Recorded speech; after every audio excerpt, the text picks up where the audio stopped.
You right back, gentlemen, boys and girls, scholars and laymen. I'll be right back.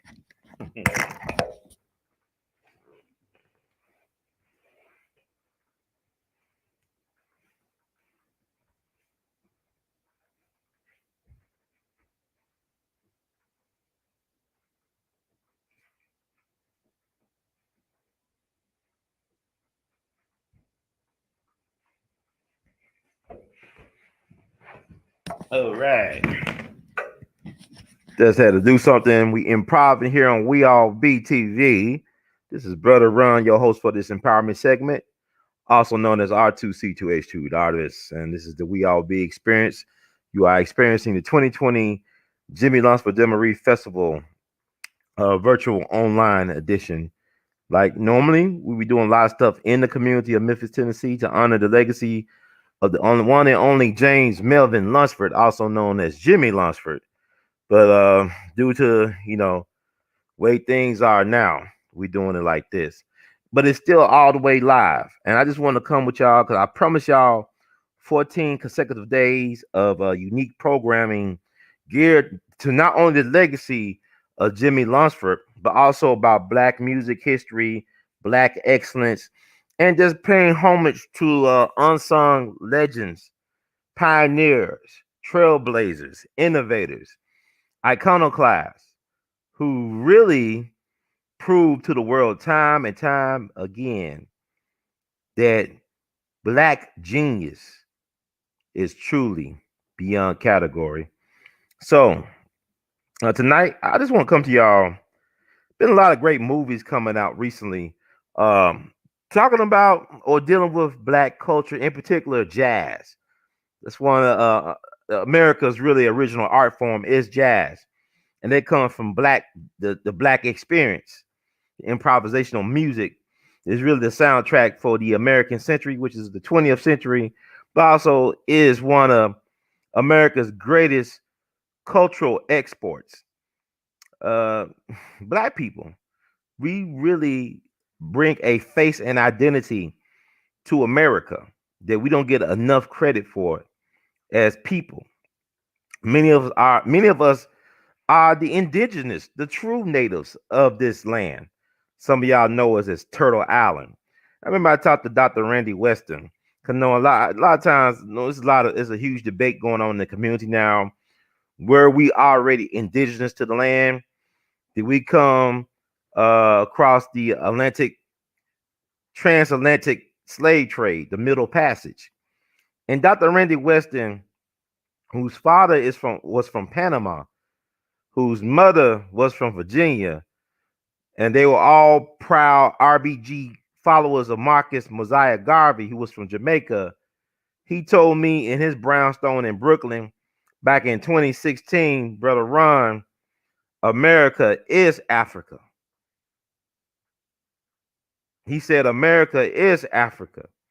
Now that's interesting because people say, well, Africa is the motherland, is the cradle of civilization. But he was telling me, Brother Ron, America is Africa. He said, Brother Ron, Black people are the parents of civilization, of humanity, Brother Ron. Don't ever forget that. And we lost the grand elder Labor Day weekend 2018. I felt him going actually because he was on my mind that Friday, Labor Day weekend. And by the end of Labor Day weekend, I found out via the New York Times that he passed. He became a righteous ancestor. But he shared that with me. So it's very important. And like what I'm doing, yeah, I know you like all that other stuff. Black YouTube is very toxic right now. I mean, Black people in general, we toxic people. Like Neely Fuller, y'all know about Neely Fuller, right? He would say, you don't want to be around too many Black people at one time without a plan and plan of action. Because we are really undermining ourselves. We don't have a plan or plan of action.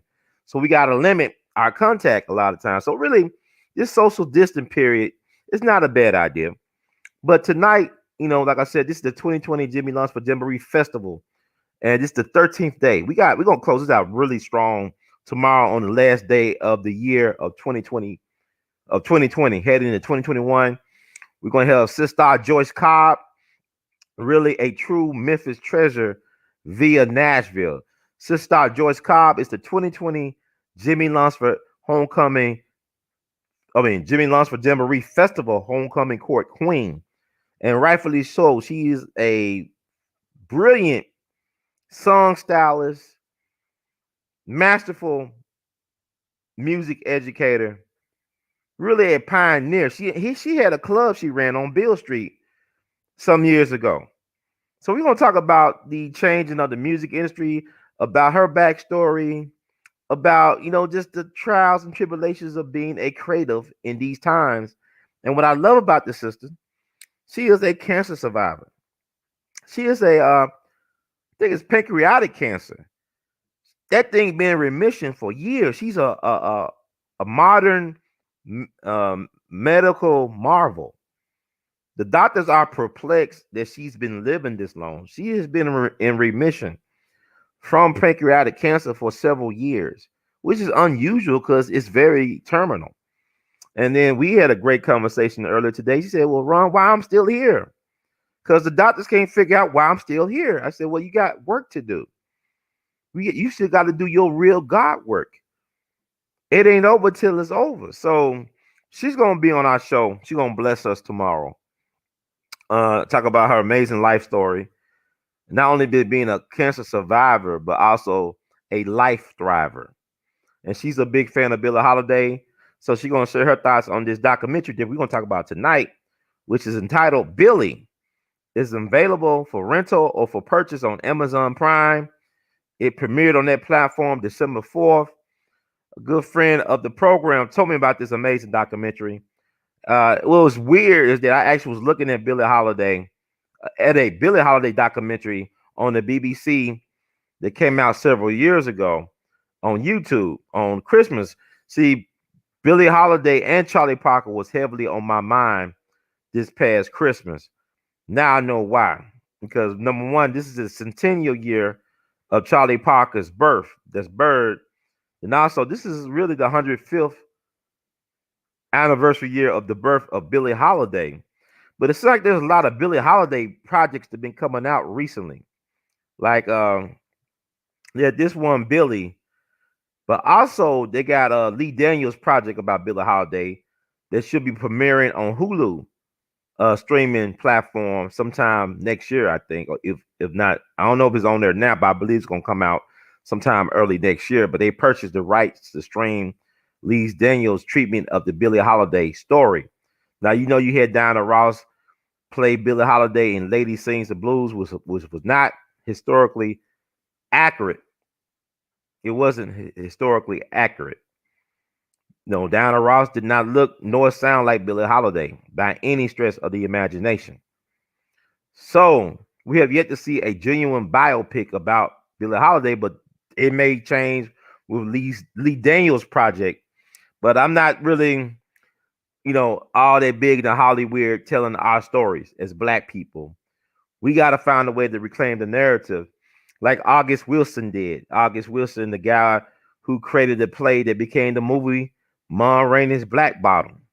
August Wilson was brilliant, really ahead of his time, a true griot, and just a master artist and the master of the English language, one of our greatest playwrights this country has ever produced. But it was interesting. You read his backstory.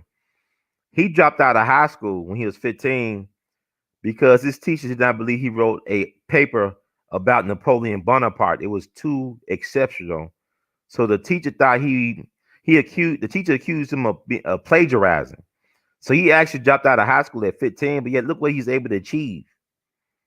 I mean, he got 10 plays, which is known as the cycle, that talks about the Black American experience from the Black perspective. So we really got to have a show about August Wilson as well, bringing on some people that talk about the genius and impact of August Wilson. But tonight, I want to talk about Billie Holiday and about this incredible documentary. So was there any other Billie Holiday project that came out besides the ones I mentioned? Greetings, Sister Duckworth. Thank you for joining us. Talking about that Billie Holiday, Billie, that's on Amazon Prime. Y'all should be check it out, man. It just blew my mind. I saw it early this morning. It was amazing because what they did was this Jewish journalist. that was working on a book project back in the 70s on the life of Billie Holiday. She was a super fan. Her name was Linda Lipnack Kill. Linda Lipnack Kill. She was commissioned to do a biography on Billie Holiday, but she went deep into the rabbit hole like nobody else business, right? Deep into the rabbit hole. She had over 200 hours of tape interviews with people that knew Billie Holiday well, like her family, close associates, business persons, musicians and stuff, including Count Basie, Joe Jones, the drummer for Count Basie. She interviewed them, roommates. This is amazing about Billie Holiday because she wanted to tell a more comprehensive, definitive narrative on the life of Billie Holiday, this Jewish woman from the Bronx whose daddy was a labor organizer. So, and what's crazy is that she died a crazy death on the verge of publishing the book. This happened back in February of 1978. She's 38 years young because her birthday is January 24th, 1940. But she was taken out of here February 6th, 1978 in Washington, D.C., I believe at the Count Basie concert. Because like she got real close to Count Basie while doing the interview and the research on Billie Holiday. So she was in D.C. to support Count Basie at a concert. And then I think after the concert, she was found on a sidewalk. And allegedly, she committed suicide by jumping off a 10th floor of a building, I guess of a hotel building. But her family to this day does not believe that. Evidence in the murder investigation was destroyed over time. So a lot of people believe this was a cover up because she was getting too close to the truth about what really happened to Billie Holiday in terms of how she was targeted by the government in some type of COINTELPRO style investigation and witch hunt. This is the untold story of that because Billie Holiday died young. She was just 44 years young when she died. Lived a very full life.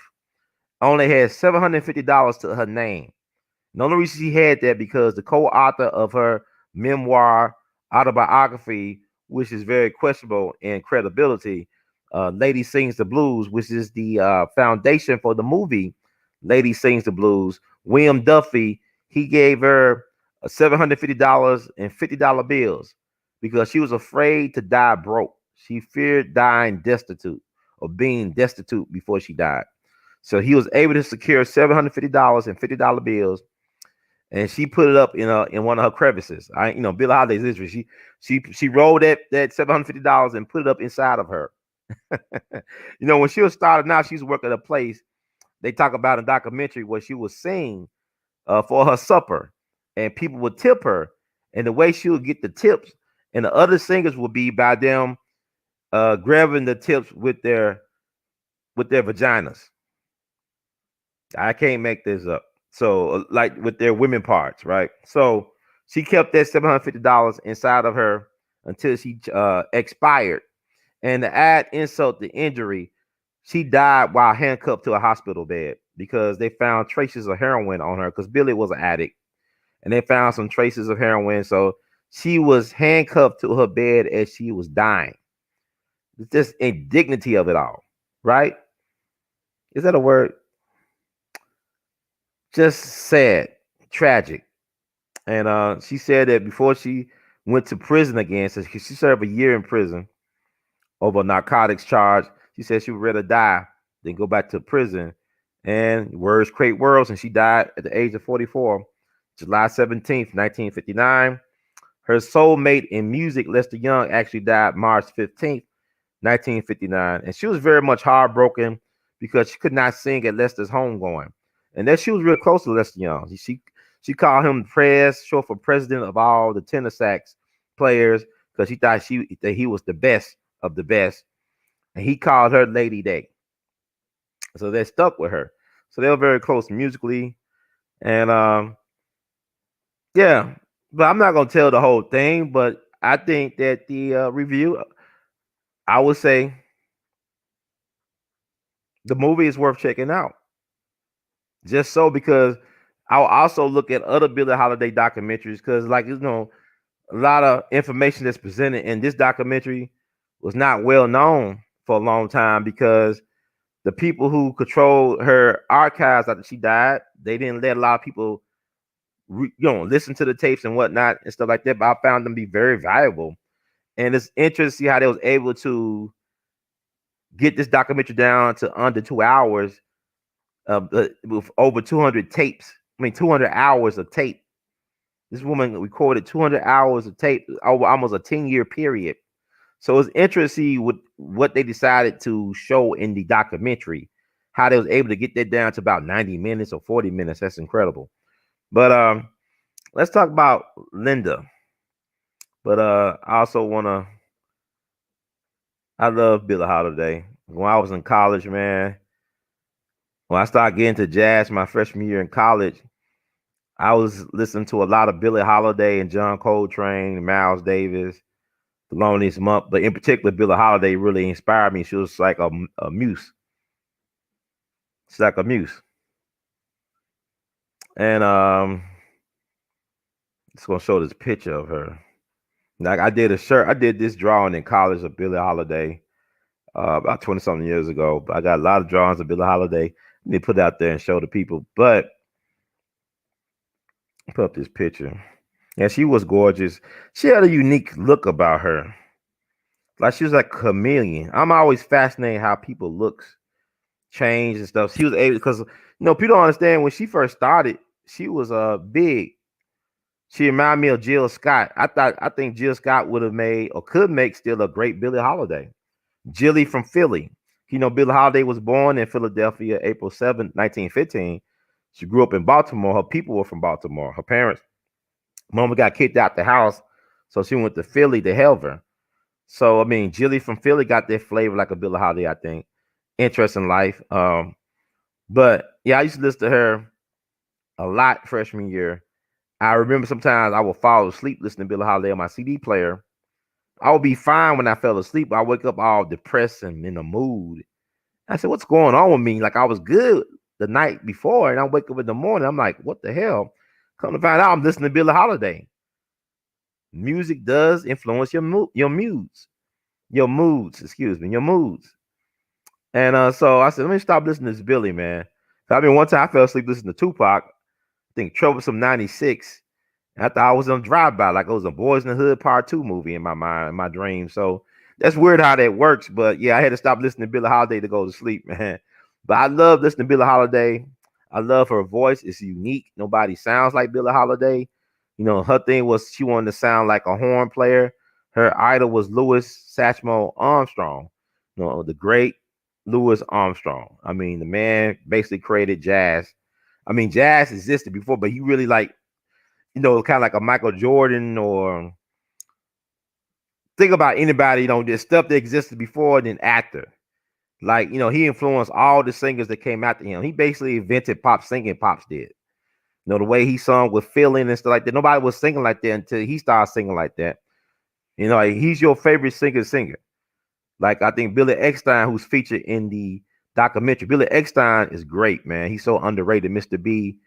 Not only was he great as a vocalist, but also his ability to put together bands and organizations, man. He had one of the greatest bebop bands that sadly never really recorded. He had in one band, he had, Dizzy Gillespie, Charlie Parker. Just had all the best bebop musicians that were just coming together. And really, he inherited a lot of them guys from Earl Hines' band, Father Hines from Pittsburgh. Like Billy Eckstine was from Pittsburgh. A lot of great jazz players come out of Pittsburgh. So he inherited that Father Hines band. I think he had Sarah Vaughan in the band. Like I said, Dizzy Gillespie, Charlie Parker, Fats Navarro. So many of the greats was in that band, but they never recorded. But he was really a champion of bebop, Billy Eckstine. Billy Eckstine at one point was bigger than Sinatra. People forget about he was big. Then he took that picture with that white girl at the Paramount Theater, like really just going crazy on him. And it really blackballed him, so to speak. But Billy Eckstine, man, I don't know what I'm talking about. I'm just got lost in the sauce. But he said that Louis Armstrong, yeah, Billy Eckstine said Louis Armstrong is the world's greatest singer without a voice.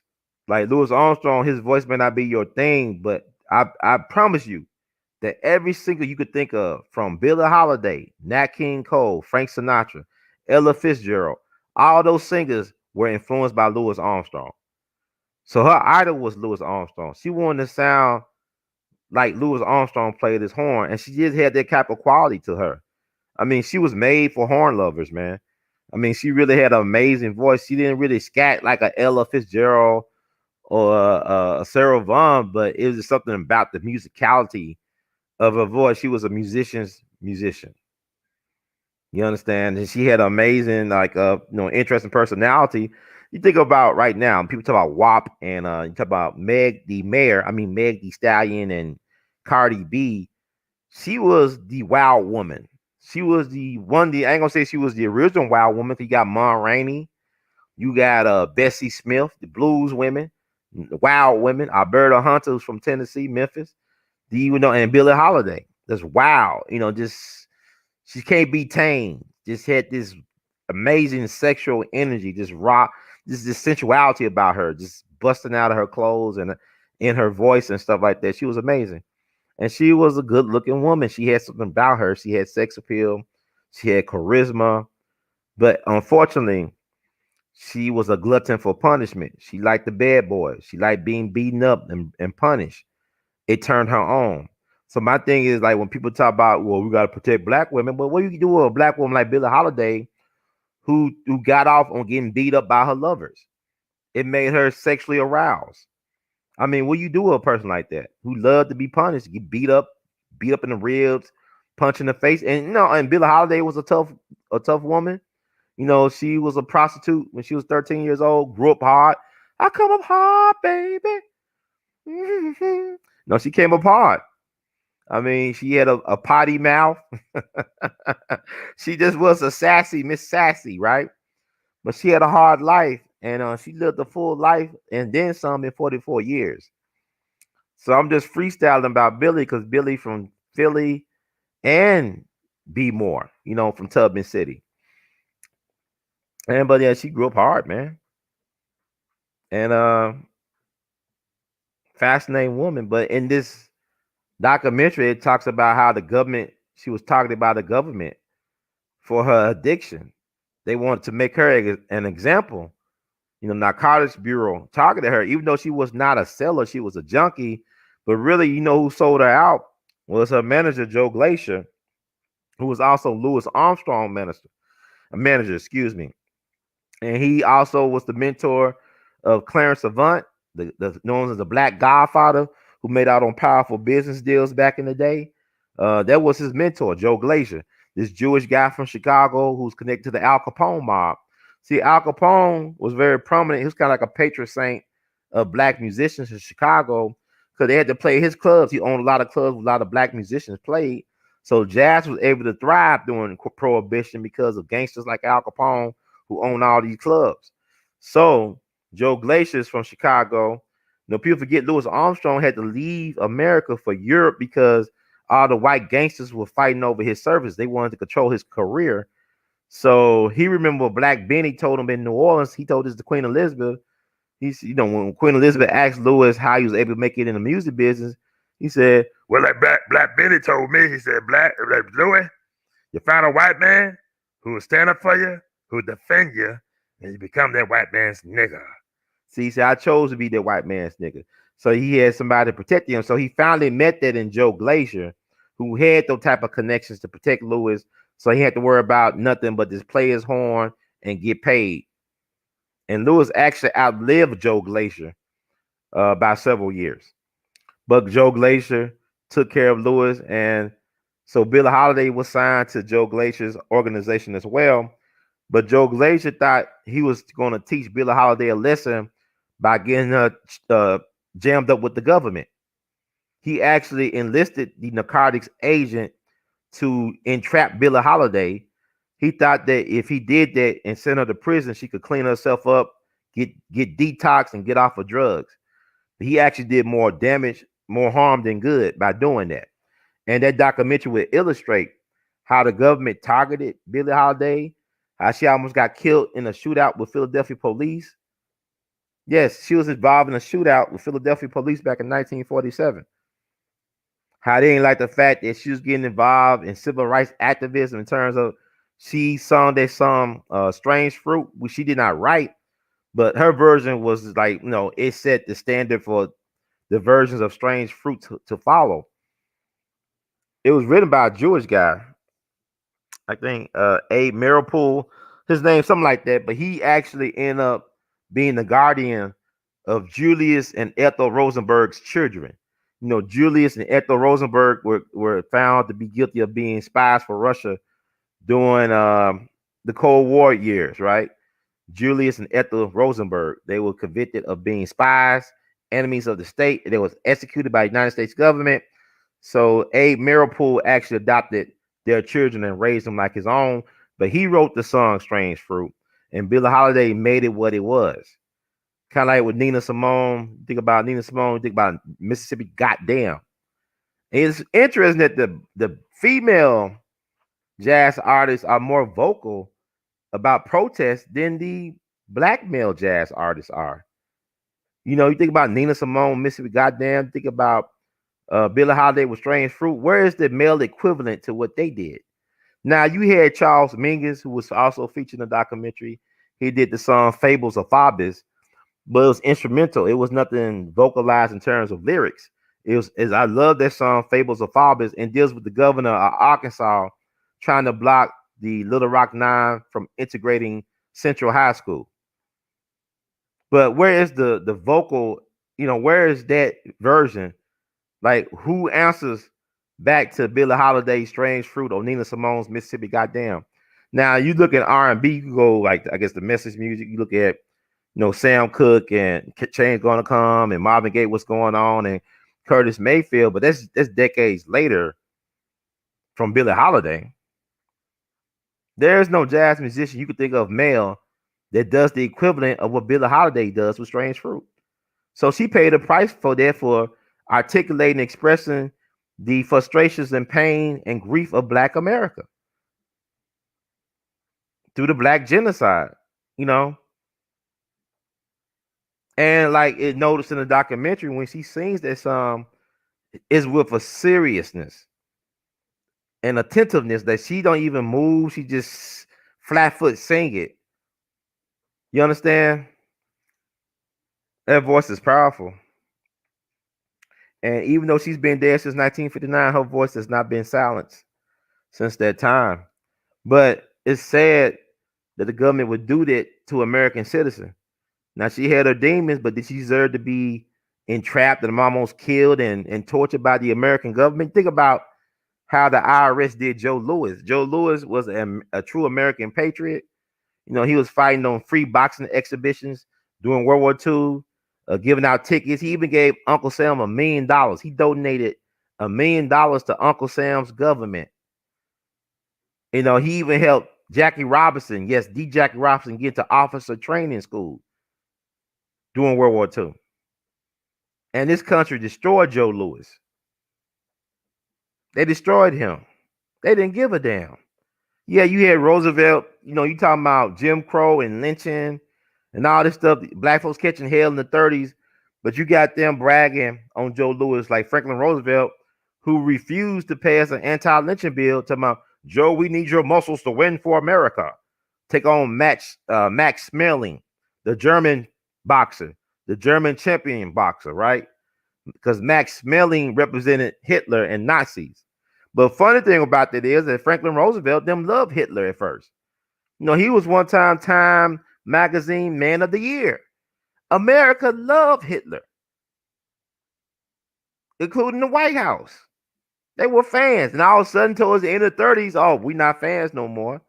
Black folks still catching hell, but hell, Joe Louis, you're American now because you're taking on the Nazis for Uncle Sam. And then Uncle Sam screwed Joe Louis with no Vaseline like Vin Rames and that movie Pulp Fiction. They buck broke Joe Louis.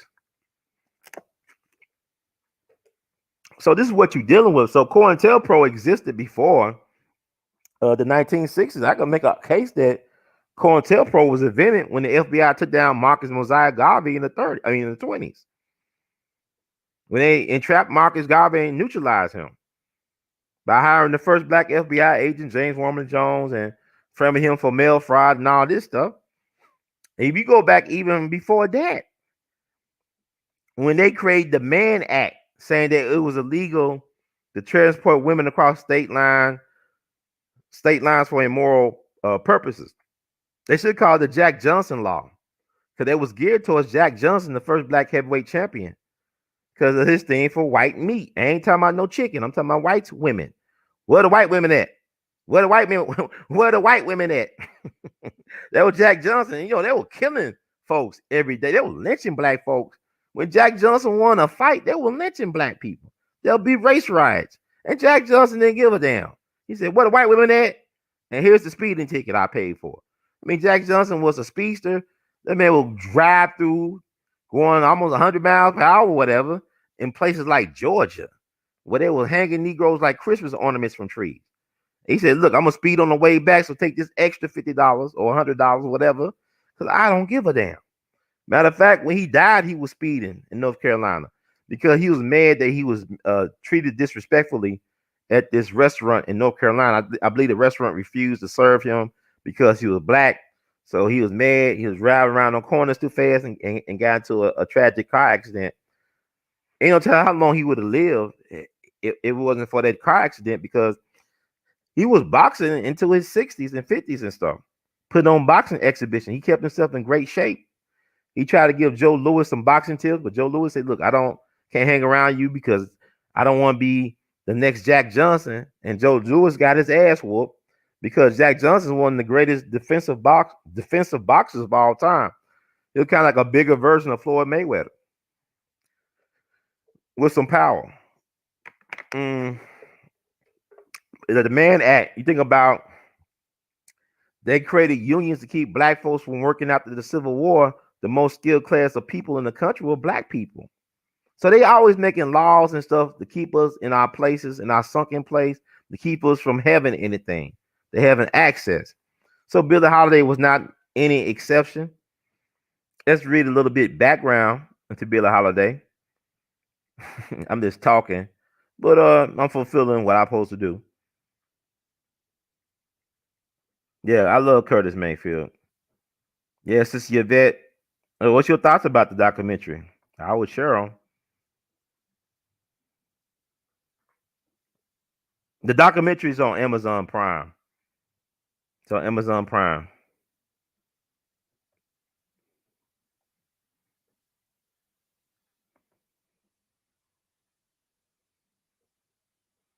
No, Jawbone. She was an interest.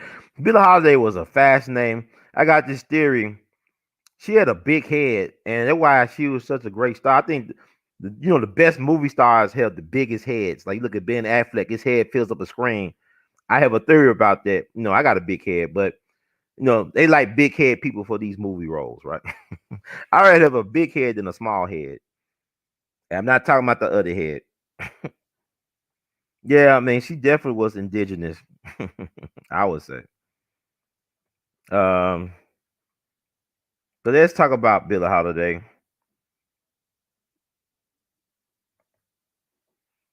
Um, I mean, it's so much to get into, man. It's so much of our history that's disrespected because they want to make it about one or two people. When you talk about Black history, they don't like it's a joke, right? Black history, man. Who we talk about? Rosa Parks and Dr. King, maybe Malcolm X. There's so much more to our people than meets the eye. And my thing, I'm just trying to pay it forward my own little way. That's Eleanor Fagan, known as Billie Holiday. Her daddy was the guitarist for the Fletcher Henderson band, the great Fletcher Henderson, right? The guy who invented the jazz orchestra, that Fletcher Henderson.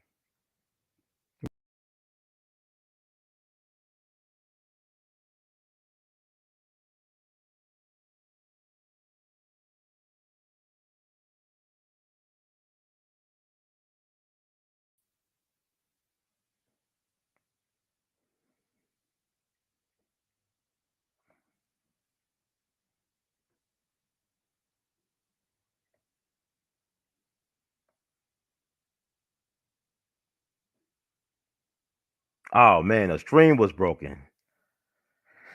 Well, I don't know when it was broken. Okay. Yeah, oh, I did all that talking. Let me do it again. Sorry about that, y'all. It's been a long day. Uh, pull it up. I could go back in there and cut it. This could cut it, but that's her, right? So I actually removed myself from the screen. Okay, that's how you do it. But I was reading her bio, a little bit about her, and well, y'all see that picture. But that's like all that innocence, but it was lost at an early age. Like she went through so much before the age of 20. So I don't even know where to start. I guess I start back over. Sorry about that. I'm gonna talk about her as a child. I think it's important. I think y'all can hear me now. It's just like I'm sleepwalking over here. But Eleanor Fagan, that's a birth name, was born on April 7, 1915 in Philadelphia, the daughter of African American unwed teenage couple Sarah Julia Sadie Fagan and Clarence Holiday. Sarah moved to Philadelphia at age 19. Okay, y'all can hear me, right? I think y'all can hear me. After she was evicted from her parents' home in the Sandtown, Winchester neighborhood of Baltimore, Maryland, for becoming pregnant. With no support from her parents, she made arrangements with her older married half sister, Eva Miller, for Eleanor to stay with her in Baltimore. Not long after Eleanor was born, Clarence abandoned his family to pursue a career as a jazz banjo player and guitarist. Some historians have disputed Holiday's paternity, as a copy of her birth certificate in the Baltimore archives lists her father as Frank DeVisi. Other historians consider this an anomaly, probably inserted by a hospital or government worker. DeVisi lived in Philadelphia, and Sadie Harris may have known him through her work. Sadie Harris, then known as Sadie Fagan, as Sadie Fagan, married Philip Gow, but the marriage ended in 2 years. Eleanor grew up in Baltimore and had a very difficult childhood. Her mother often took what were then known as transportation jobs, serving on passenger railroads. Holiday was raised largely by Eva Miller's mother-in-law, Martha Miller, and suffered from her mother's absences and being in others' care for her first decade of life. Holiday's autobiography, Lady Sings the Blues, published in 1956, is sketchy on details of her early life, but much was confirmed by Stuart Nicholson in his 1995 biography of the singer. She frequently skipped school, and her truancy resulted in her being brought before the juvenile court on January 5th, 1925, when she was 9 years old. She was sent to the House of the Good Shepherd, a Catholic reform school, where she was baptized on March 19th, 1925. After 9 months in care, she was paroled on October 3rd, 1925, to her mother. See, this is before she's 12. She's not even a teenager. Anytime about she's being paroled. Holiday's mom had opened a restaurant, the East Side Grill, and mother and daughter worked long hours there. She dropped out of school at age 11. On December 24th, 1926, Holiday's mother came home to discover a neighbor, Wilbur Rich, attempting to rape Eleanor. She successfully fought back and Rich was arrested. Officials placed Eleanor in the House of the Good Shepherd under protective custody as a state witness in the rape case. Holiday was released in February 1927 when she was nearly 12. She found a job running errands in a brothel, and she scrubbed marble steps as well as kitchen and bathroom floors of neighborhood homes. Around this time, she first heard the rackets of Louis Armstrong and Bessie Smith. In particular, Holiday cited West End Blues. That's a Louis Armstrong classic song. It's a brilliant song. Louis Armstrong and Earl Father Hines on piano as an intriguing influence, pointing specifically to the scat section duet with the clarinet as her favorite part. By the end of 1928, Holiday's mother moved to Harlem, New York, again leaving Billie with Martha Miller. By early 1929, Holiday had joined her mother in Harlem. Their landlady was a sharply dressed woman named Florence Williams, who ran a brothel at 151st West 140th Street. Holiday's mother became a sex worker, and within a matter of days of arriving in New York, Holiday, not yet 14, became a victim of sexual trafficking at $5 per client. The house was raided on May 2nd, 1929, and Holiday and her mother were sent to prison. After spending time in the workhouse, her mother was released in July, and Holiday was released in October.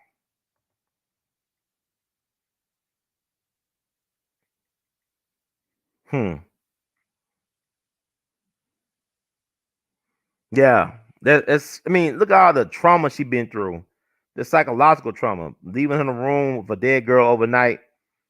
That's madness. See, this is what we up as a people. The fact that she went through all that, like child sex trafficking, you know, teenage prostitute abuse, abandoned by, abandonment issues. That's crazy. These are, I mean, our people are amazing. We are amazing people. Yeah, they got arrested together. Yeah, but I mean, the thing about it is this: America don't want to deal with the ugly underbelly.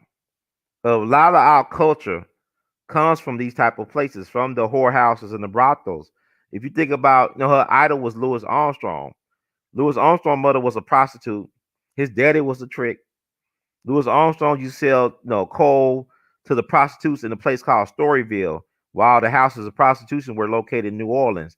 Storyville is also where the jazz was. You have people like Joe Morton, they piano players, they playing jazz in these whorehouses. So you got the culture come out the whorehouses or the brothels. You understand what I'm saying? So Louis Armstrong's first wife was a prostitute named Daisy Parker. So what that make Louis Armstrong? When she used to get mad at him, she would try to throw bricks at his head. That was his first wife. You think about James Brown, grew up in a whorehouse and brothel. You think about Richard Pryor, grew up in a brothel. His grandmother was a madam that went to church every Sunday. Look at that semi-biographical movie, JoJo Dancer, Your Life is Calling. He makes reference to that. Richard Pryor, and also he was sexually molested by a neighbor growing up. You think about, I know I'm in Memphis. The person who saved Memphis from the yellow fever epidemic was a guy named Robert Church Sr. from Holly Springs, Mississippi. He made a lot of his money through real estate. They had brothels and whorehouses. You think about, I'm not that far away, and he became the first black millionaire of the South based on real estate and dealing. It's hard out here for a pimp, that type of stuff. But also, I'm not that far away from Ernestine and Hazel's, which, from my understanding, used to be the Sunbeam Mitchell Hotel. The Mitchell Hotel. They should have a historic marker out there because this used to be a hotel and a brothel. Sunbeam Mitchell was a patron saint of black music in Memphis. He helped, some of the black rock and roll, early rock and roll and blues stars have a place to stay as well as to practice their music in all night jam sessions. So you had people over there staying. It was a brothel. His wife was a madam, but you had people like that, like Little Richard, BB King, Ike Turner, Johnny Ace. A lot of the great rock and roll and blues legends got their start staying at that hotel. So that's like Memphis is an amazing place, but a lot of our culture come from that. It don't come from the music conservatories. It come from the, we call it. Louis Armstrong grew up in a place that was known as the battlefield, Jane Alley, the battlefield. So it don't come from the genteel places and the Ivy League universities and conservatories. Our culture comes from the underbelly. It comes from the struggle. It's folk music. American culture is really based on folk art. And black folks, we are the master folk artists. Now, it's not across from Soviet. It's actually like on Main Street, right across from Central train station, near the Civil Rights Museum. Ernestine and Hazel. I think they're looking for somebody to buy the property, but it probably one of the most haunted places in America. So if you have all those blues legends and rock legends and all that stuff going on there with the brothels and stuff, I'm sure there's a lot of lost souls still trapped in that place. And when you go into Ernestine and Hazel, you got a weird vibe. They got an interesting vibe to it. Because I always used to bring people from out of town to Ernestine's and Hazel because not only did they have a unique vibe, but they had a great live music scene. I mean, you could get some phenomenal live music at that place. Like or New Year's Eve last year, I was at Ernestine's and Hazel. Man, they had a phenomenal live band from Arkansas playing that night, and that's the energy, man. It was amazing. It was off the hook. And then also they have these hamburgers called Soul Burgers. It's some of the best hamburgers I ever tasted. I think it was the sauce. The sauce, it got to be the sauce. It's better than a Big Mac, and the sauce they have in these burgers. But yeah, but a lot of our culture come out of whorehouses, and a lot of our greatest geniuses are products of those type of places. Like you look at Billie Holiday, Richard Pryor, Louis Armstrong, James Brown. Do I need to name more? You know, so we are interested, but that documentary. I said John Heyman discovered Billie Holiday, right? That's the white guy. And it's funny how white people got this Christopher Columbus complex when they want to say, I discovered this, I discovered that, right? But places already existed. Billie Holiday was actually an actualized person before he discovered her. She was already who she was. You understand? She already had a voice, that unique phrasing she had, the unique sound. So he just so happened to be in Harlem slumming, I guess. And a lot of white folks just go up to Harlem to practice a form of escapism. Like you think about, I mean, the Cotton Club, right? Black folks couldn't be customers at the Cotton Club, but they could perform for white clientele. With the exception of black celebrities like Bill Bojangles Robinson, you wouldn't have too many black folks that were able to sit with the white clientele at the Cotton Club to watch the darkies perform. Because they had a jungle theme. Duke Ellington was the original house band. The Duke Ellington Orchestra was the original house band orchestra at the Cotton Club. And they had jungle music. They called what he did jungle music, with all them weird, effects with the horn. They all that stuff. So that was called jungle music. That would be stereotype of black culture. But Duke was above that. No, he was a historian. He was a master historian. He used music as a way to tell the story of the Black American experience. And that's another show in and of itself. But white folks used to go up to Harlem to escape, to even have sex with black people. That was a thing because Billie Holiday allegedly had sex with Benny Goodman for a recording date. Benny Goodman, recorded some of Billie Holiday's first recording. And Benny Goodman was the brother-in-law of John Heyman, who allegedly not only discovered Billie Holiday, but also the Count Basie Orchestra and also Bob Dylan, along with some other people. They give him, and he was a Vanderbilt. He was part of that white elite society, the Vanderbilts, right? So you look up John Heyman, but he's featured in the documentary talking about his experiences with Billie Holiday, trying to make himself look real good, because there's a couple of scenes in there where Joe Jones, the drummer for the Count Basie Orchestra, and Count Basie, who she ended up like the lady who was working on the book, Linda Kill. She had a really, really close relationship with Count Basie. It was kind of like suggested that they were lovers, but they never confirmed that in the documentary, but it was alluded to that maybe they had a real special relationship.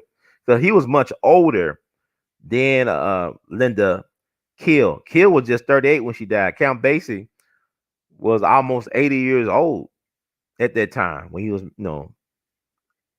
communicating with Kill. And really Count Basie looked like Willie Brown, or Willie Brown looked like Count Basie, the former mayor of San Francisco, Kamala Harris mentor. That guy, they kind of look alike, like Willie Brown and Count Basie look alike in their older age. Oh, that's what's up. He played piano. Count Basie played piano. So I mean, how did that work? Was the Count Basie orchestra, or was Count Basie still around? Well, you said your grandpa played in the orchestra after Count Basie became an ancestor. I'm curious about that because that was his instrument. Count Basie was from Red Bank, New Jersey, but he went to Kansas City for his fortune and fame. He took over the Benny Moten Orchestra. It became the Count Basie Orchestra. What happened to Benny Moten, who is the king of Kansas City swing, back in the 30s, he was getting a tonsil surgery done. He was getting his tonsils removed, and he died doing the operation. Now, when I talked to the old heads in Kansas City, they were saying that he was murdered by the doctor, by the dentist, because he was screwing the dentist's wife. So the old heads told me the reason why he died on the operating table was because he was screwing the dentist's wife, and the dentist killed him. But how can you prove it? Because people die a lot when they're doing an operation. Okay, he said back in the day. Okay, that's cool. Well, who's your father? Who was your grandfather's name? I'm curious to know that. But then Count Basie took over the organization and became the Count Basie Orchestra. And then, John Heyman discovered him. I believe he heard him on the radio in Chicago, I believe. I don't know, and the rest is history. Because he actually, Count Basie was involved in that Spiritual to Swing concert that Robert Johnson was supposed to be a part of. Because John Hammond, he discovered Robert Johnson too. So he's trying to send some scouts down to Mississippi to find out where Robert Johnson was located. But by that time, Robert Johnson was dead. He died in August of 38, August 16, 1938. So what John Heyman ended up doing, he ended up playing Robert Johnson records on the stage at Carnegie Hall. Because the Spiritual to Swing concert was held at Carnegie Hall.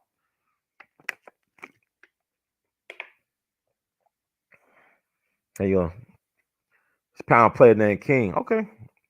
I mean, that's cool, man. I mean, you just don't know. Everybody got their lives led. Everybody got interesting narratives. So it may be some truth to that. But thank you for sharing that. But yeah. So Billie Holiday was really like a COINTELPRO counter of Billie Holiday by the feds, by the Narcotics Bureau, because she was not a trafficker. She was just an addict. But her manager, Joe Glacier, wanted the government to try to, not destroy Billie Holiday. He wanted them to stop her from destroying herself with drugs. So he thought that by getting her entrapped by the government and sending her to prison, that would help detox her. But it didn't. Only, hasten her death. So this woman got in the shootouts with the cops in Philadelphia in 47. All types of stuff, man. So like Joe Louis. I think I said about Joe Louis. I mean, he was doing all this stuff for America, right? Joe Louis was a true American patriot. He signed up for Uncle Sam during World War II. He put on free boxing matches for Uncle Sam for the war effort, right? Giving away tickets for people to attend these boxing exhibitions, even donated $1 million to the American government. And what they do to him? They used the IRS to destroy and buck break Joe Louis. Joe Louis even advocated for Jackie Robinson, yes, the Jackie Robinson, to go to officer training school during World War II. Real American patriot. It's funny how, like I said, black folks catching hell in America, like Billie Holiday talked about in Strange Fruit. Black folks catching hell, Gallon South and all this stuff. But they still want to make the world safe for democracy. Joe Louis could not even get protection at home. And but what did Franklin Roosevelt and them say? Joe, we need your arms and your muscles to win for America against the Nazis. And America loved the Nazis. Like I said, Hitler was on the Time magazine as a man of the year back in the 30s. And Franklin Roosevelt admired Hitler before World War II. They openly admired Hitler before World War II. So I mean, I don't know if they got cut off when I was blacked out. But they make these laws to target black people, right? Because the Mann Act was made. It should be called the Jack Johnson law. Because you can't transport women across state lines for immoral purposes. They really talk about Jack Johnson love of white meat, which is white women. But y'all should. And also, let me talk about the lady,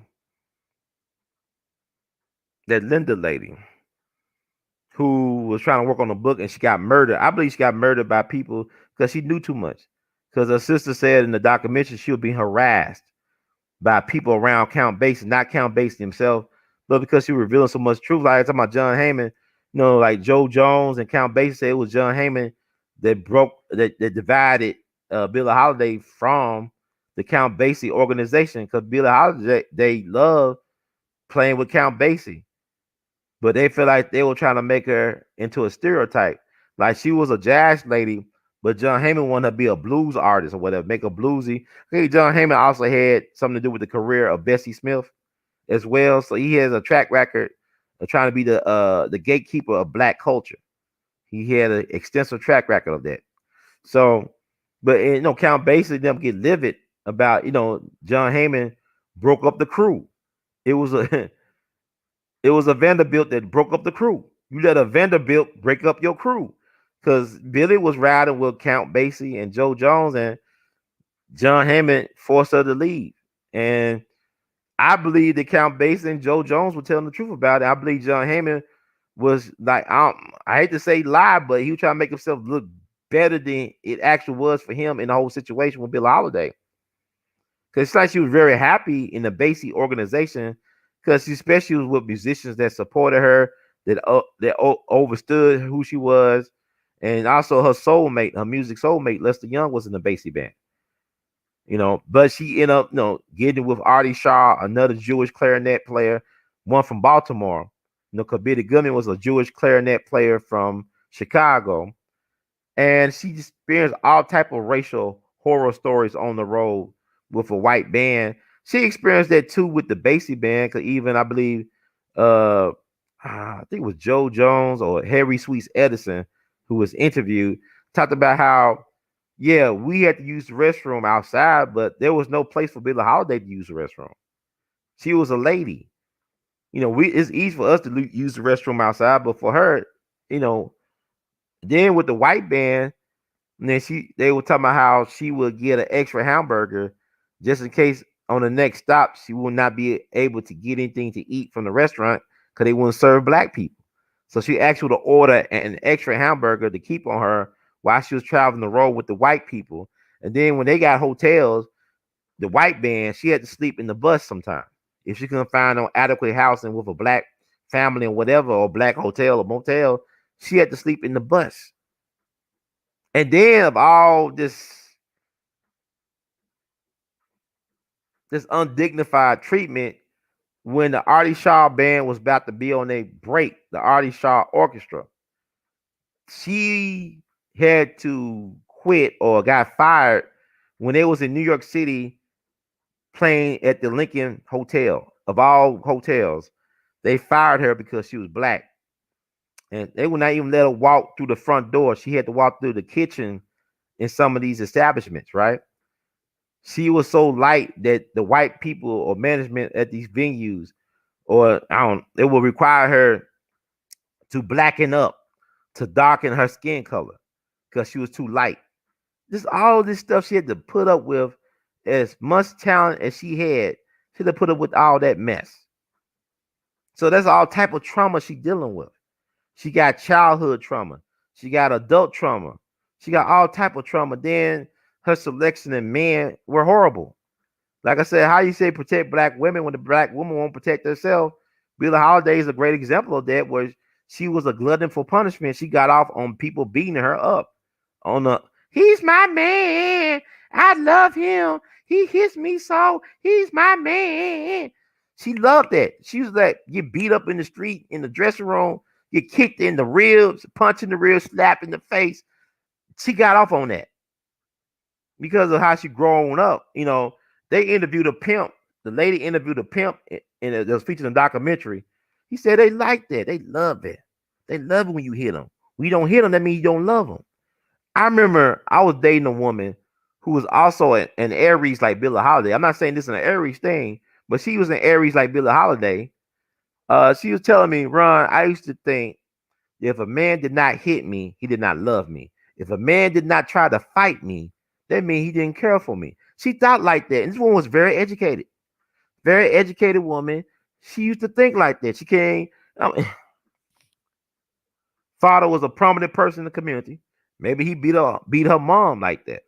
And she thought that's the way you show love. I don't know. The father was decent, treat me okay, but maybe she saw that growing up that, hey, if you didn't hit your woman, That mean you didn't love your woman. She was like trying to pick fights and stuff. So Billie Holiday had the same mindset.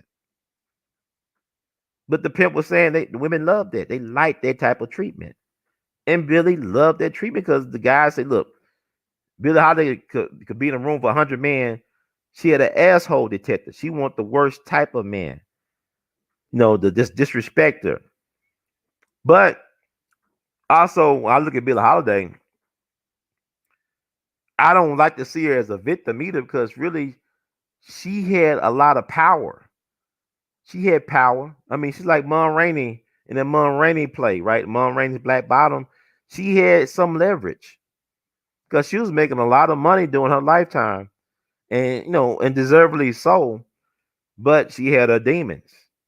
She had her demons, and so there's a price to pay. And unfortunately, she paid that price. But she left a lot of great music behind, and I'm really glad that in this season, people are acknowledging her more than ever for her contributions. And it's good to see this documentary because it humanizes Billie Holiday and not sensationalized. It actually humanizes her. Like the author wanted, like the person who's trying to write the book who got killed under mysterious circumstances. It actually humanizes Billie Holiday to look at this. Like she's a person. She had flaws. She had desires. She always wanted children. She wanted a family. She never had a family growing up like that. She came from a broken home. Her father played for Count Basie. And what happened to her father, from my understanding, was he died because the hospital would not treat him for his illness. It's like you hear that story all the time. You heard it allegedly that happened to Bessie Smith down in Mississippi, where she got into a real bad car accident, got her arm severed, but no hospital in the area would treat her because she was black, allegedly.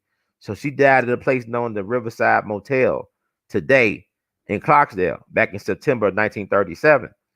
So I hear this story about Charles Drew, the father of the blood transfusion, blood plasma, whatever you want to call it. They say he died because he couldn't get treated at a hospital after a car accident or something to that nature. So what I'm doing is I'm throwing stuff out there. Y'all can look this stuff up for your own pleasure and enjoyment, or just to know all money ain't good money. You right. Well, we all are victims, so to speak. What I'm saying is she went through a lot of hard knocks, but she made a lasting contribution with the culture, though, with her voice for posterity. There's a lot of folks that go through this life, take a lot of hard licks and hard knocks, and really don't leave anything to know that they existed, that they were there. She left her fingerprints, her footprints all over this place with the music, because there's nobody that sounds like Billie Holiday to this day. She had a lot of fans and admirers. Like you look at Carmen McRae. Carmen McRae is a disciple of Billie Holiday, but Carmen McRae is unique in her own way. She does not sound like Billie Holiday, but that's her inspiration. And with Billie Holiday, it was like a saying: the greater the artist, the greater the insecurity. She didn't think of herself as an artist, and she was an amazing artist. But she didn't have the like. You think about Whitney Houston. Whitney Houston didn't know how great she was. I mean, you remember how people talked about that at her funeral? Like you look at Kevin Costner, he said she didn't know how great or talented she was. She was very, very insecure about her standing in her artistry, even though she had one of the most amazing voices of all time. The same thing with Billie Holiday. I mean, Billie Holiday didn't have no Whitney Houston like that type of range, but Billie Holiday had an amazing, expressive voice that was rich and full in its own way. That conveyed her lived life. Like I like a part when they featured a radio interview in a documentary, and the radio interviewer asked her, "Why do you think that jazz musicians, die so young?" Because she said something to the effect, I'm gonna get it wrong. Because we try to live 100 years in 100 days or something like that, or 100 days in one day. Basically, trying to do it all. You know what I'm saying? And that could be your downfall. Because she was extreme, like Charlie Parker. They had extreme appetites. She did everything to the extreme. And so, I mean, it would die young, live fast, die young, and leave a beautiful corpse. Billie Holiday, Jean Michelle Basquiat, you know, Tupac, that type of stuff. Yeah, women not knowing their self worth. A lot of us don't know our worth though, or what we bring to the table as a people, especially black people, as well as individual, but as a collective, we don't know our value. We let other people define and assign value to us. And Billie Holiday, what was crazy, her last husband, Louis McKay, he really beat the mess out of her, control her career, was buying property in her name, and she was going to divorce him. She was on her deathbed though, but she was going to divorce this man, but she died before she could divorce him, and so he ended up, owning her estate. A man that's really just treated her bad, poorly. He ended up owning her estate, and he's dead now. Of course, I don't know when he died, but I'm sure he's dead. I don't have to even look that up. But a lot of people say, "Oh, he was a horrible man," but he controlled her estate. So she wrote "God Bless a Child." Billie Holiday not only sung songs, but she wrote them. Because Whitney Houston didn't write "I Will Always Love You." That's Dolly Parton, so she made a killing off of Whitney. On that song, the royalties. But Billie Holiday wrote "God Bless a Child." She wrote a couple songs. And what was unique about Billie Holiday is that she was an alchemist. She could take the worst songs and make them to hits. Like Tin Pan Alley, which was a songwriting industry back in the day, they would send her the worst songs. And she'll take a song that was probably the worst song and make it into a hit. That's the genius of Billie Holiday. She could take the least material and make the most of it.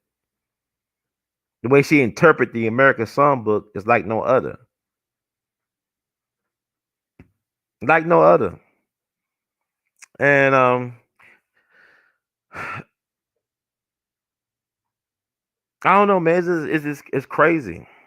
It is crazy that cause you think about, okay, I'm thinking about Cardi B and Meg Thee Stallion, Nicki Minaj, all these people now. So nothing's new under the sun, right? They the wild women of today, right? They the wild, untamed. You can't tame them. They gonna do what they do. They boss. So Billie had that type of bravado, so to speak, and all that type of stuff as well. Uh, like I said, protect black women. How you think about Cardi B? What she bragged about drugging men and taking their money, robbing them and drugging them, and leaving them sexually vulnerable. And she's a hero or shero, and she gets to sit down with the so-called president-elect Joe Biden during the election and have an interview. Like it's like Bullworth Part Two. That movie with Warren Beatty and Halle Berry. It's like it was the Part Two version of that. Just really weird and surreal and don't, it's like, what the hell, right? So Cardi B is not no Billie Holiday, because even Billie Holiday came up hard. She had that prostitute background and all this stuff, but she, like Charles Mingus said, she was talking and singing civil rights before there was a Dr. King. That's what that Strange Fruit song.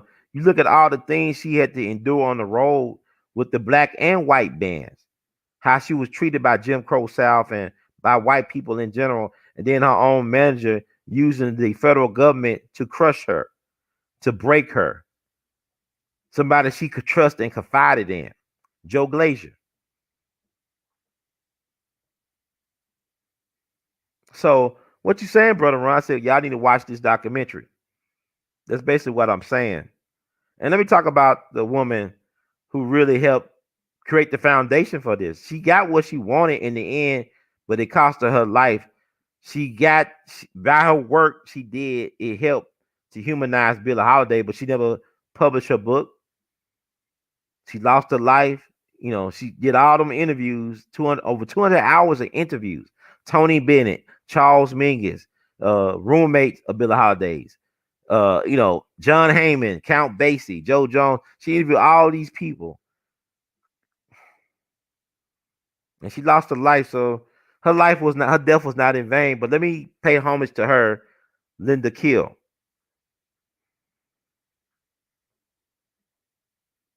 Yeah, well, Cardi B don't even claim to be black. You know, and man, the thing, man, it's just, oh man, I'm sorry, I'm just having a brain freeze right now. But See something. I think I'm gonna wrap it up because I'm rambling right now. I'm really need to get a little bit of rest, but I want to make sure I honor my promise that I'll give y'all 14 straight days of content, related to black music, to Jimmy Lunsford, to our culture, and also just give some tidbits. I mean, I think y'all need to watch that. It's worth the $6, especially if you got your stimulus money. I said I got my stimulus check money. I'm gonna go ahead and just you know pay $6 and some change, whatever, for the movie.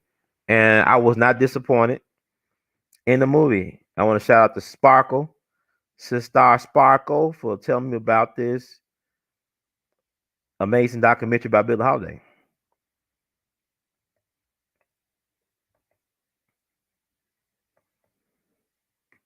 So I'll put that up there. I know y'all can still hear me. Oh my God. I don't think y'all can hear me. I'm still on the screen. Yeah, I just been having a long, long week. It's a short week, but it's a long week. But I just want to put Billie Holiday up there and read about the woman whose work was the foundation of the documentary Billie. Y'all need to check out on Amazon Prime or maybe Apple TV. Linda Lipnack Kill. Linda Lipnack Kill. Sunrise, January 24th, 1940. Sunset, February 6th, 1978. Was an American arts journalist based in New York City. Intending to write a biography of Billie Holiday, she interviewed friends, fellow performers, and key figures in Holiday's life, but died before its completion. Various other writers' biographies on Holiday have drawn upon Kill's material, as did the film Billie, which is narrated by Kill's recorded interviews. She worked as a high school teacher and freelance writer.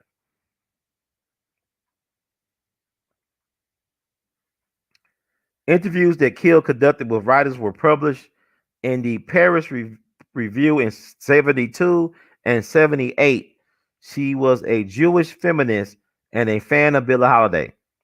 In 1971, she began plans for a biography of Holiday, who had died age 44 in 1959. She interviewed almost 200 people, friends, family members, band members, peers from 1930s Harlem, piano players, psychiatrists, and a pimp, and was still finding people in 1978. Her archive on Holiday included these interviews on 125 audio tapes, as well as a long paper trail, including police files, transcripts of court cases, royalty statements, shopping lists, hospital records, private letters, modal transcripts, and fragments of unfinished chapters. However, Kill did not complete the book. In 1978, she was found dead on a Washington, D.C. sidewalk after attending a Count Basie concert. Police deemed it suicide, Kill having supposedly drunk from her hotel room, although there was no proof of this, and her family believes she may have been murdered. Kill's research revealed that Holiday's addictions were becoming a crutch for a life beset with violence, misogyny, and racism. Mm. Her archive passed to a private collector and was later used in other writers' biographies of Holiday. The interviews were a major source for the text in Robert O'Malley's book of photographs, Lady Day, The Many Faces of Billie Holiday, and around the same were used for the script for a Masters of American Music series documentary of the same name. Some of Kill's material was used in Donald Clark's '94 biography, Wishing on the Moon, and her interviews were used in Julia Blackburn's 2005 biography, With Billie, A New Look at the Unforgettable Lady Day.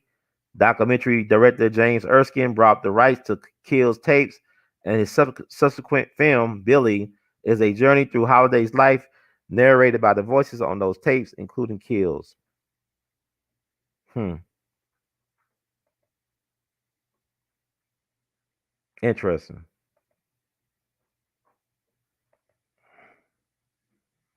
Yeah, Amazon Prime. What's the name? It's called Billie.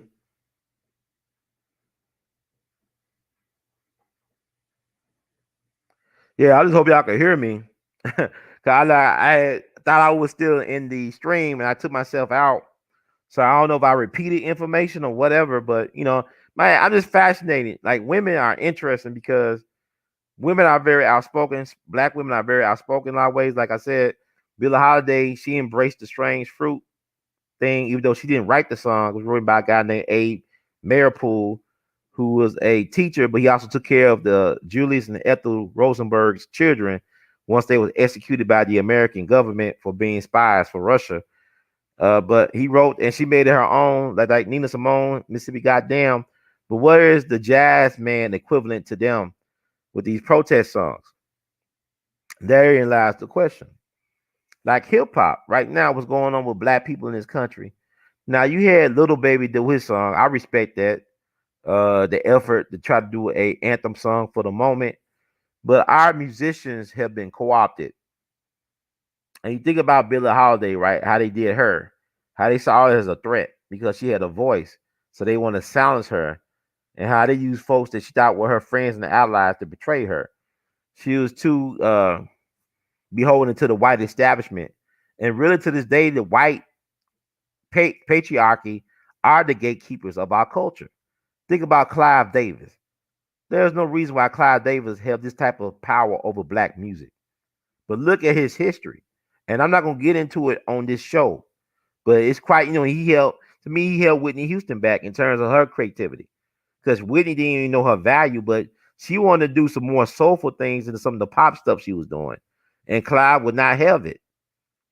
Just like with Elvis Presley, with Colonel Parker, Elvis had some acting ability. He could have been like a James Dean or Marlon Brando, but Colonel Parker wanted him to make money. He was a cash cow. So one of the ways they use to control these artists is through drugs. Whether it be Elvis, whether it be Whitney, whether it be Billie Holiday, drugs are used to control the artist.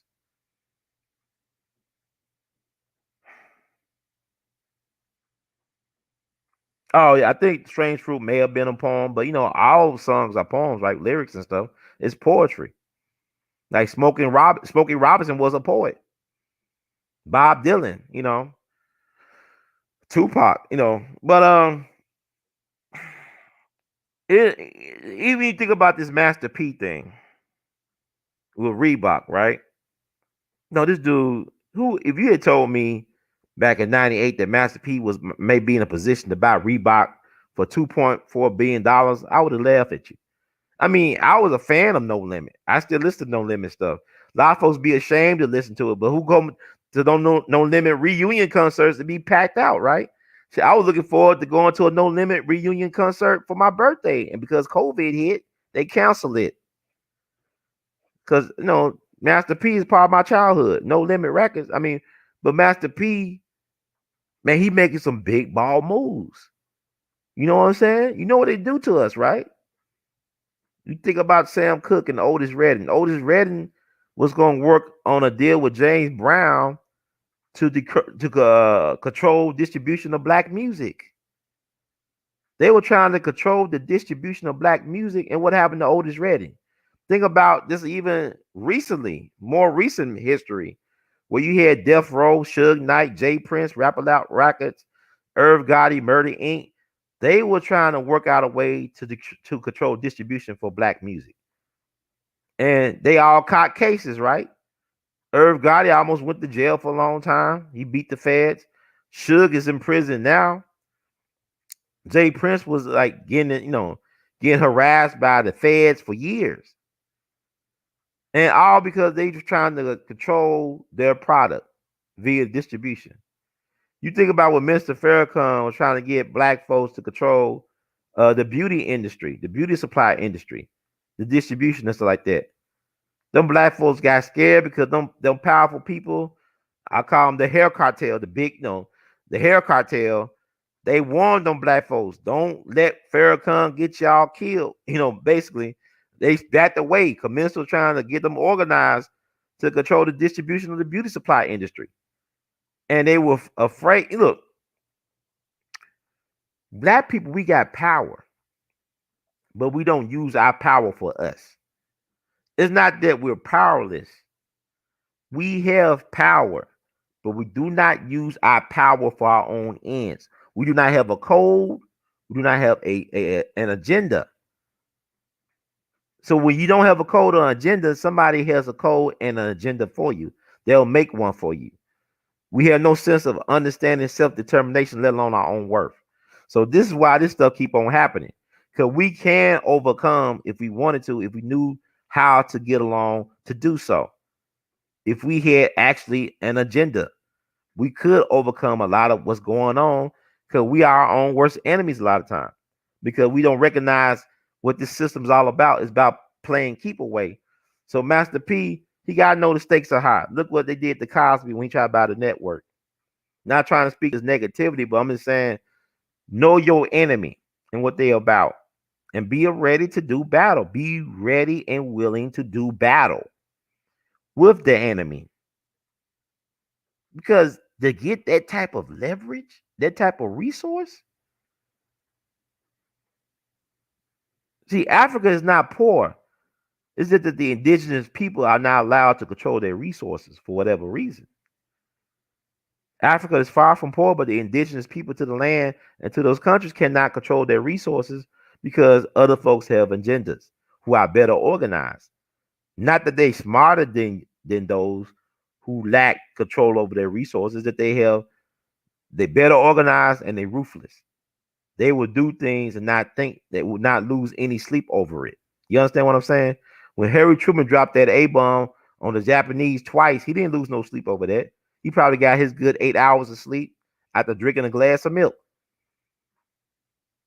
He probably lose no sleep over dropping those bombs on Hiroshima and Nagasaki. Come on. So this is what you're dealing with. So they but they hate each other. But what they do, they stick together when it comes to people outside of their group trying to take stuff. White on white crime is the biggest type of crime on the planet. But the thing about it is, as long as they can keep it from us having it, they don't care if they kill each other, as long as it serves the end. Like they can stop killing each other for a moment and say, look, we can't allow them to come in to this killing room with us. They're gonna stay on the outside looking in. As long as we kill each other, it's okay, but we can't allow them to come in here and try to participate. Because my thing is, it's not about is this white person racist. If you are classified white in the system, you are a racist. It's a racist system. Racism does not imply some sense of hate, but to me, a sense of entitlement at the expense of others. How many of your so-called, if you're a black person, a lot of y'all claim y'all got white friends. How many of your so-called white friends will give up their white privilege if it will end police brutality? How many of your white friends will be willing to give up their privilege if it could keep you from getting evicted? I mean, how many of y'all really got white friends? Even when you sleep in white, Billie Holiday slept with white men. It is alleged that she slept with Billy Goodman just to get their recording date. But how has that benefited her dealing with these white men?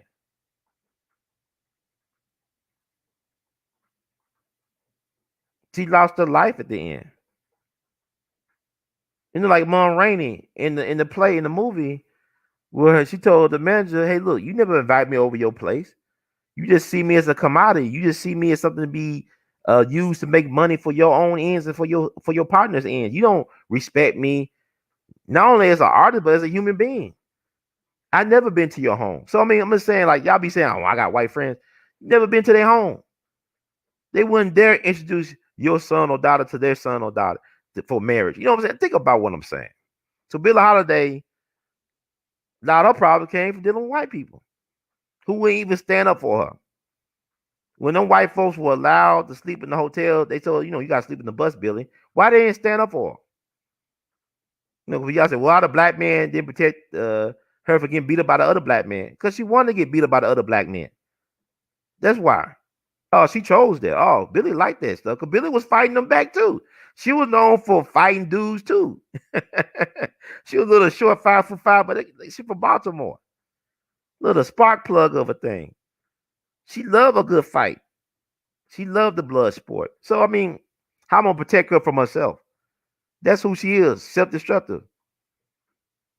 But it's interesting. We love the wild black woman in our music. We like wild women, right? It's not just Billie Holiday. You look at Bessie Smith and Ma Rainey. You look at Donna Washington. You look at Whitney Houston. just talented, amazingly talented women, but they were not meant to be tamed. They were not meant. They were born to be wild. Born to be wild. That's Billie Holiday. That's Bessie Smith. That's Whitney. That's who they are. So I thank God that if that's who they are, I thank God they was able to leave a contribution for posterity. You know, because Billie Holiday, she wanted to be a mother, but I don't know if she had mothering skills. I saw a documentary from BBC before I saw this one. I believe this was William Duffy's son. How he said that Billie Holiday will, let him suck on her breast, even though she couldn't produce no milk. She liked the thought of him just, sucking on her breast. I said he a lucky guy. He was like a little kid though, but he was talking about this as an adult. But like his father, I believe his father was William Duffy, the co-author of the autobiography of Billie Holiday, "Lady Sings the Blues." He said that they was at a Chinese restaurant, and she saw that he had a tub of mustard on the table, and she told him to get that tub of mustard off the table because the reason why, because it reminded her of the time she got that back alley abortion. She was sitting in a tub of mustard to get the abortion. So maybe the abortion botched up something that caused her not to be able to have kids. So she regretted not having that child because after she got that abortion, she couldn't conceive. Okay, so I don't know, but would she have been a great mother? Somebody suggested that she might have been another Whitney, Bobby, Christina situation before Whitney and Bobby, Christina. But the crazy part is, I don't know because Billie Holiday came out the brothels and broken home, but Whitney Houston grew up in a two-parent home, right? Her mom was a gospel singer, but it was her brother that got her hooked on drugs, not Bobby Brown. So I don't know. And I think about the fact, and I say that Billie could have, the child could have possibly survived in the village mindset because Billie had some a wide range of interesting people as her friends and associates. Like she was real close to Maya Angelou.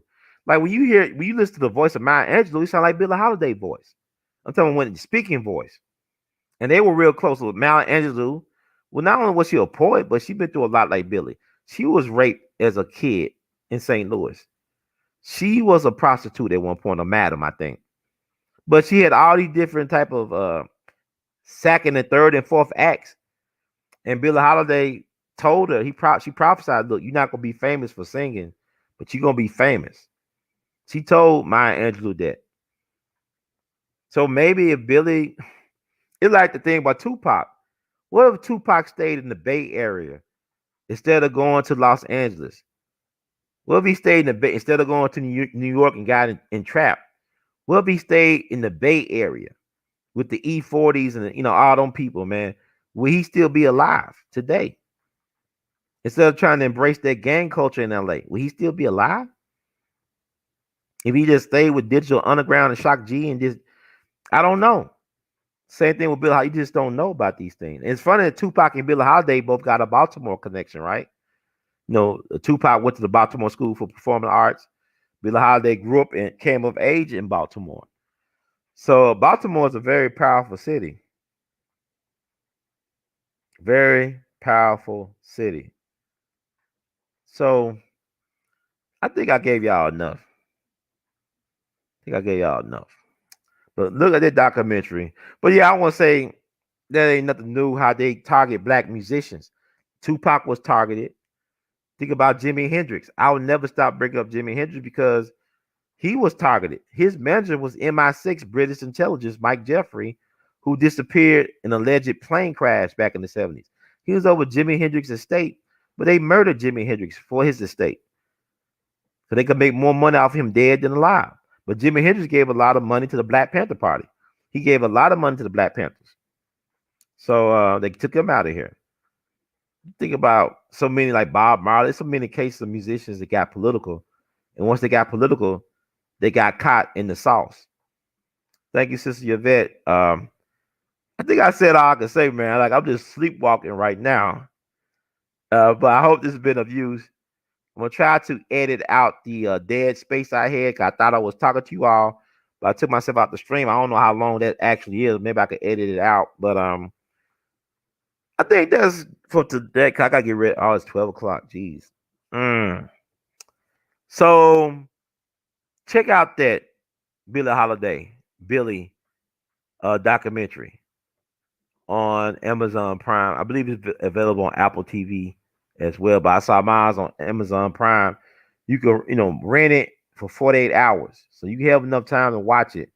You don't have to watch it right away, but it's one of them things that I might have to look at it a couple more times because I know there's a lot of stuff I missed out on while I was watching it.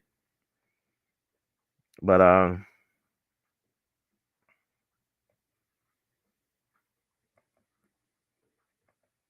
that's my T-shirt right here. This is the one I'm wearing. Lady Sings the Blues. That's Billie Holiday. I did that back in college, and it's available on my Teespring. Go there at the bottom of this description on the shelf. That's give you access to our official website on Teespring, R2C2H2's place. And I got that shirt available. I got to make some more Billie Holiday stuff available too. I got a lot of Billie Holiday drawings I did over the years. Actually, I got a lot of art. I know y'all been asking in the comment section that I need to do a show about the art, and I guess I will start doing those things in 2021. Start talking more about the history of the art I have done. I have done thousands and thousands of pieces of art. So what y'all see on my website is just a little bit of what I got. I got like a lot of drawings and paintings I've done. And like sometimes I just feel frustrated because I got all this stuff I want to express. I just like, art is made for you make art for people to enjoy. So really I gotta focus on getting most of this art out there now. And I gotta dedicate 2021 to getting my art out there. I love talking. You see, I like to talk a lot. I love interviewing, but my first love has been like visual art, drawing, and painting and stuff. That's one of the first ways I expressed myself. Because I was growing up, I had a speech problem. I had a speech impediment, had to go to speech therapy. So, I mean, I have come a long way like Virginia Slims with the situation. And yeah, so yeah, you go on Teespring, you get that. But I think that does it for tonight. I'm gonna come back with some more information. Like I said, I got a great show for you all. Got a couple shows today. Today is the last day of the year. So I want to thank y'all for rocking with me, hanging out with me, and encouraging me to keep on this path, on this God work I'm on. Cause it could be difficult sometimes, man. It could be lonely, but I'm never alone. So with that said, if you like the words from Brother Herb, please spread the word. Subscribe to We All Be TV on YouTube. That's We All Be TV on YouTube. You can also support the movement. You can cash out your support at $ R2C2H2. You can also Google Pay or PayPal at R2C2H2 at gmail.com. You can Vimo your support at R2C2H2. And you can Zelle your support at R2C2H2 at gmail.com or phone number 901 299 4355. And let me read this disclaimer if I get out of here. Y'all very patient with me, man. I said I stepped out the screen. Y'all let me know. Hey, Brother Ron, what's going on? Disclaimer: the views expressed by hosts and guests on the We All Be TV platform are not the official views, opinions, beliefs, or perspectives of We All Be News or the We All Be Group Incorporated. We All Be News is an organization that thoroughly believes in supplementing the information narrative that is usually supplied by the corporate news entities with those viewpoints, expressions which may be marginalized or ignored for a plethora of reasons. We are about informing the general public on alternative perspectives as it relates to news and information and letting the general public be the ultimate judge in deciding on how to use said information. Informed citizens are responsible citizens. Thank you for your support. And that does it for tonight. Y'all, thank y'all family for tuning in. Thank y'all so much for the love.